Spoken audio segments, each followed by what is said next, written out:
हरे कृष्ण कृष्ण कृष्ण हरे हरे हरे राम राम राम हरे हरे। श्रील प्रभुपाद की जय, गुरु गौरांग की जय। तो आज हम श्याम कुंड और राधा कुंड कैसे प्रकट हुआ उस लीला का श्रवण करेंगे। एक बार कंस ने एक असुर को ब्रज में भेजा जिसका नाम था अरिष्टासुर। वह असुर सांड का रूप धारण करके ब्रज में आया। वह अत्यंत भयानक था। वह सारे ब्रजवासियों को भय से संत्रस्त करने लगा। तब श्री कृष्ण ने बड़ी आसानी से अरिष्टासुर का वध कर दिया।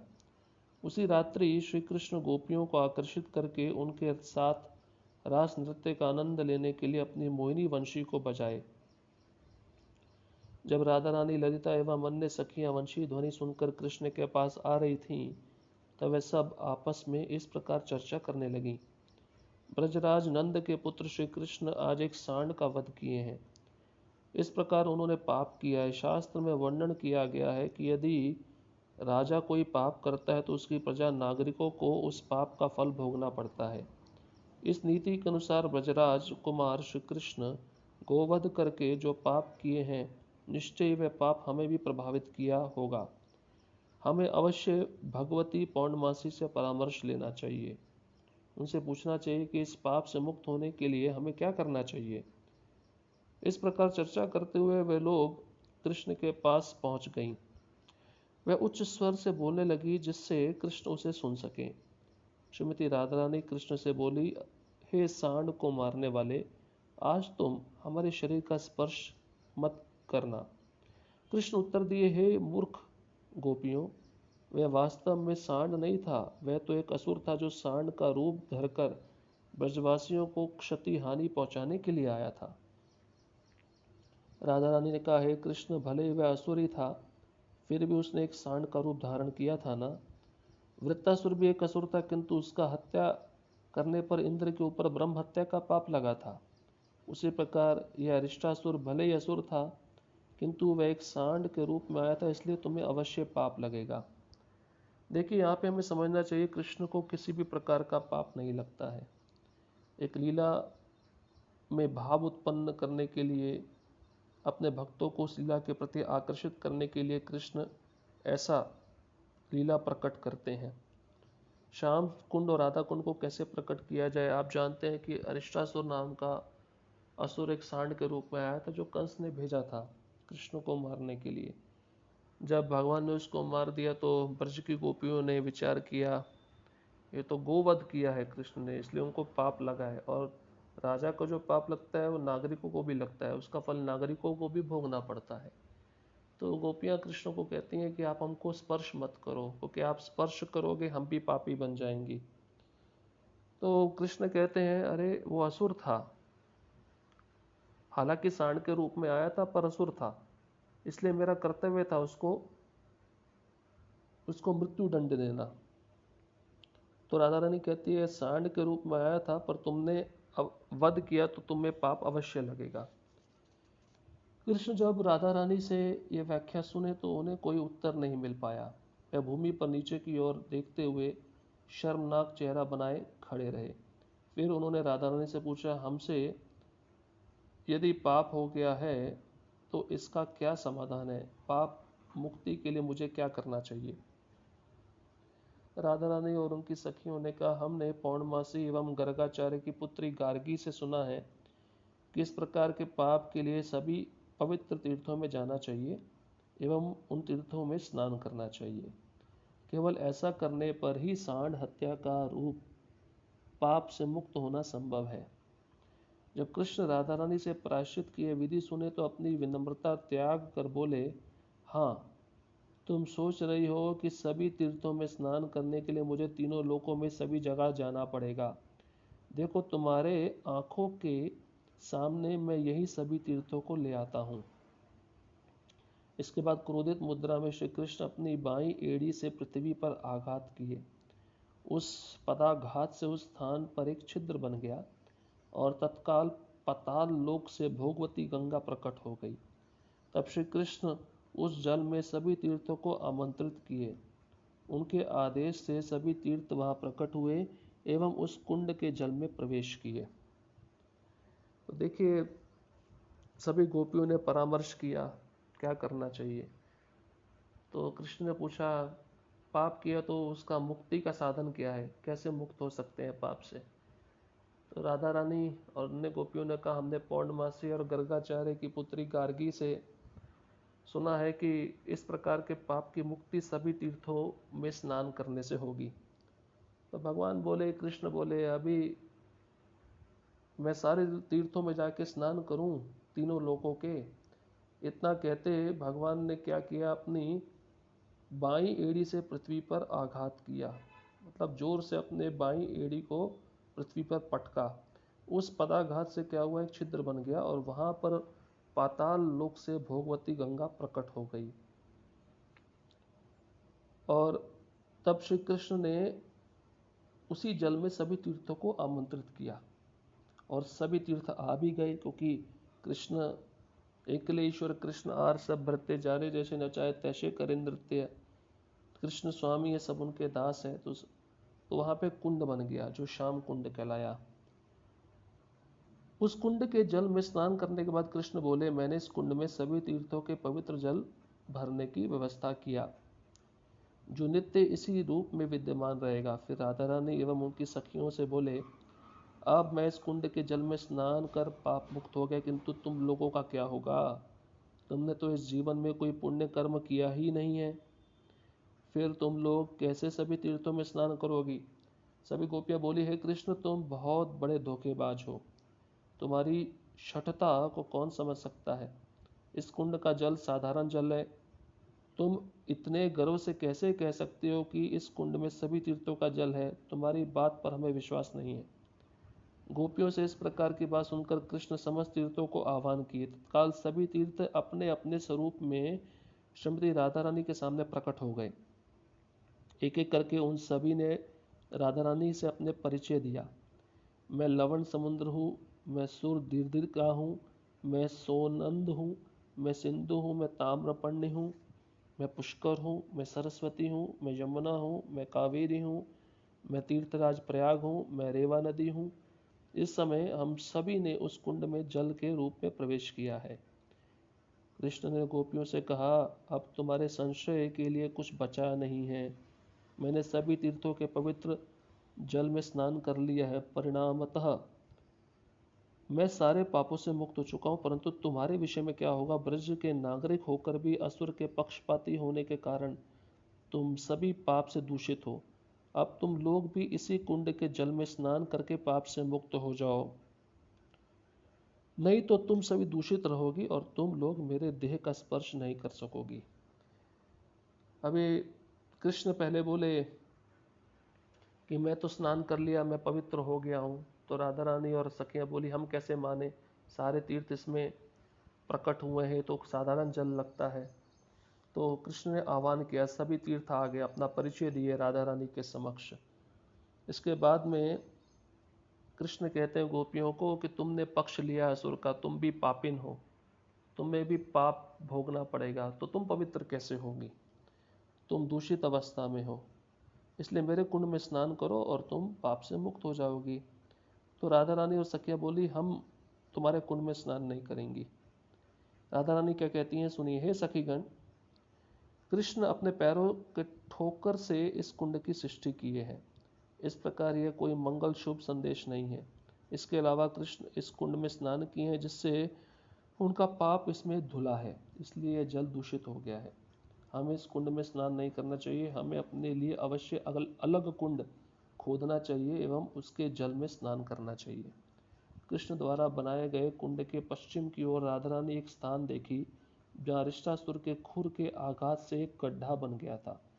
राधा रानी अपने हाथ के कंगन से खुदाई प्रारंभ कर दी। उनकी सखियां उनकी सहायता करने लगीं। वहां इतनी गोपियां थी कि थोड़े समय में ही एक बड़ा कुंड तैयार हो गया। चूंकि यह कुंड राधा रानी के कंगन से खोदा गया था, इसलिए इसका नाम हुआ कंगन कुंड। बाद में राधा कुंड के नाम से प्रसिद्ध हो गया। इस प्रकार राधा रानी अतिशीघ्र कृष्ण कुंड या श्याम कुंड के पास एक सुंदर रम्य कुंड का निर्माण की। कृष्ण इसे देखकर चकित हो गए। उन्होंने राधा रानी से कहा, हे कमलाक्षी, तुमने बहुत सुंदर कुंड बनाया है, लेकिन ऐसे कुंड का क्या प्रयोजन यदि उसमें जल ही ना हो। जो भी हो, मैं तुम्हें तुम्हारे सखियों के साथ अपने कुंड से तुम्हारे कुंड में जल भरने की अनुमति दे सकता हूँ। कृष्ण के मुख से ऐसी बात सुनकर राधा रानी अपना मुख दूसरी ओर फेर ली और ठोड़ी उठाकर बोली, नहीं नहीं, तुम्हारा कुंड तो उन पापों से दूषित है जो तुमने स्नान करके इसमें छोड़े हो। हम उस जल में स्नान नहीं करेंगी। मैं अपनी लाखों सखियों की सहायता से मानसी गंगा से यहाँ जल लाऊंगी। इस प्रकार मैं पूरे विश्व में अपने कुंड की अतुल्य महिमा स्थापित करूंगी। राधा रानी कहने लगी, हम उस कुंड में स्नान नहीं करेंगे, क्योंकि एक तो वह जल तुम्हारे पाप से दूषित हो चुका है और दूसरा उसमें कोई तीर्थ नहीं है, और मैं अपना कुंड बनाऊंगी। तो देखते देखते आप जानते हैं राधा रानी की 60 करोड़ गोपियां हैं, 60 करोड़ गोपियां सखियां हैं। तो उनकी मदद से राधा रानी ने अपने हाथ का एक कंगन निकाला और उस कंगन से उसी जगह पे खुदाई किया जहाँ पे अरिष्टासुर ने अपने सींग से गड्ढा बनाया था। तो देखते देखते सभी गोपियों ने राधा रानी को मदद किया और विशाल कुंड बन गया। तो पहले उसका नाम था कंगन कुंड। उसी राधा कुंड के बीच में एक छोटा सा कुंड है जिसको कंगन कुंड कहा जाता है। और कृष्ण कहने लगे, चलो ठीक है, तुमने कुंड तो बना लिया, तो इसमें जल तो है नहीं, तो क्या करते हैं, मेरा कुंड का जल ले लो। राधा ने बोली, नहीं, तुम्हारा जल दूषित है, हम तुम्हारा जल नहीं लेंगे, मैं मानसी गंगा से जल लेके आऊंगी। कृष्ण ने सोचा, यह तो राधा रानी और उनकी सखियों के लिए बहुत ही अधिक श्रमपूर्ण कार्य होगा, इसलिए उन्होंने सभी तीर्थों को श्री राधिका के निकट जाकर सेवा करने का निर्देश किया। तत्काल ही सभी तीर्थगण अपने अपने स्वरूप में प्रकट होकर राधा रानी के सामने जाकर प्रणाम करने लगे। उन्होंने कहा, हे देवी, कौन आपकी महिमा की गणना कर सकता है। आपकी महिमा का अंत वेद भी नहीं जानते हैं। ब्रह्मा, शिव, देवऋषि नारद भी आपकी असीमित महिमा का अंत नहीं पा सकते। श्री उद्धव सर्वदा आपकी महिमा का ध्यान करते हैं। आपके चरण कमलों के तलवे के सौंदर्य की कामना लक्ष्मी देवी भी करती है। केवल एक व्यक्ति पूर्ण रूप से आपकी महिमा को जानता है, वह है ब्रजेंद्र नंदन श्री कृष्ण, जो अपने प्रति प्रेम के वशीभूत होकर आपके दिव्य शरीर से निकलने वाले पसीने को साफ करते हैं। वे आपके चरण कमलों को अमूल्य रत्नों से बने नुपुरों द्वारा सुंदर ढंग से सजाते हैं। आपका दर्शन रूप कृपा प्रसाद पाकर वे अपने को सर्वोपेक्षा भाग्यशाली अनुभव करते हैं। उनकी आज्ञा व कृपा द्वारा हम उनके एड़ी के आघात से उत्पन्न इस कुंड में प्रवेश किए हैं। हे श्रीमती राधिका, हमारे ऊपर अपनी कृपा पूर्ण दृष्टि डालकर हमें स्वीकार कीजिए। अपने इस कुंड में हमें सर्वदा रहने दीजिए, जिससे हमें कृष्ण के साथ आपकी माधुर्यपूर्ण लीला विलास का दर्शन प्राप्त करने का सुअवसर प्राप्त हो सके। इस प्रकार हमारी सभी इच्छाएं पूर्ण होंगी। मूर्तिमान तीर्थों की ऐसी प्रार्थनाएं सुनकर राधा रानी कृष्ण की ओर देखकर मृदु मुस्कुराई। फिर उन्होंने बोला, हे तीर्थों, मैं तुम्हारी प्रार्थनाओं से बहुत प्रसन्न हूँ।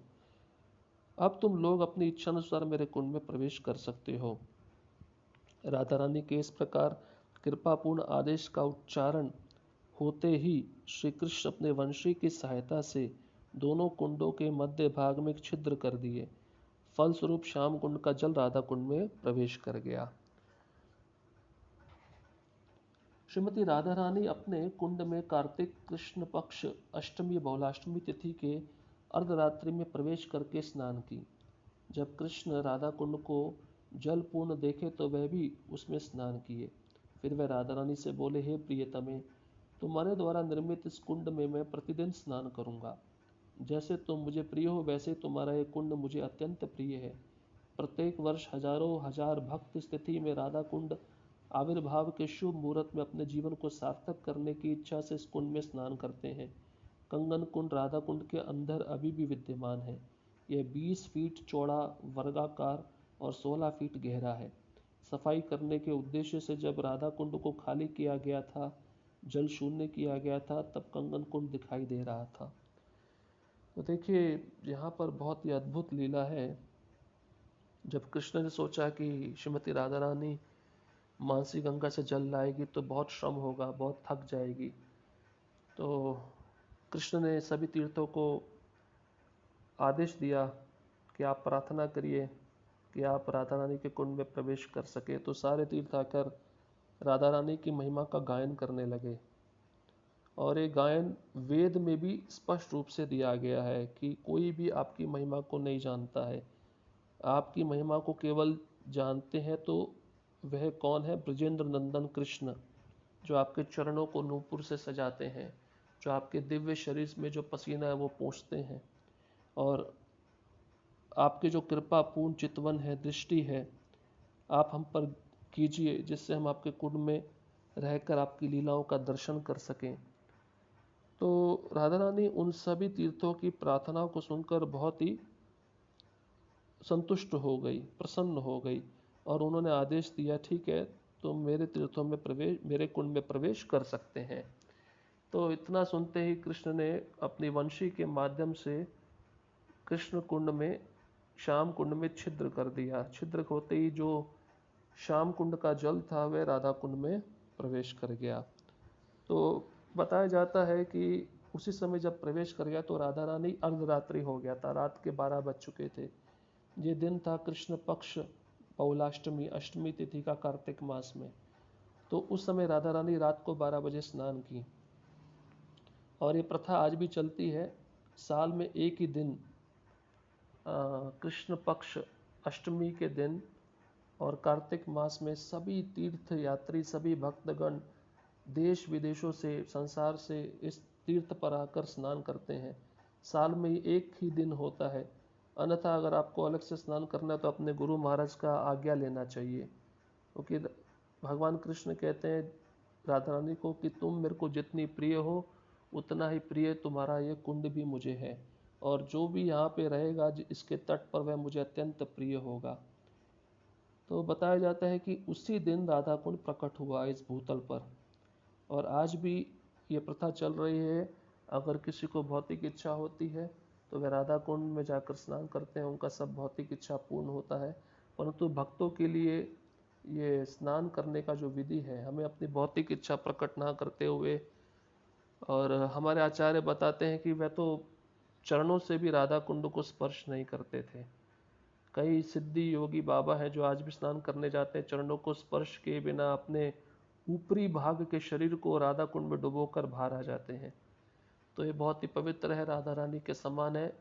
इसमें स्नान करने से पहले हमें दंडवत प्रणाम करना चाहिए, प्रार्थना करनी चाहिए, स्तुति करनी चाहिए, और बहुत ही मुख्य है कि अपने गुरु महाराज की आज्ञा लेनी चाहिए सर्वप्रथम, तभी हम इसमें स्नान कर सकते हैं। तो बहुत ही सुंदर लीला थी। शिल प्रभुपाद की जय, गुरु गौरांग की जय।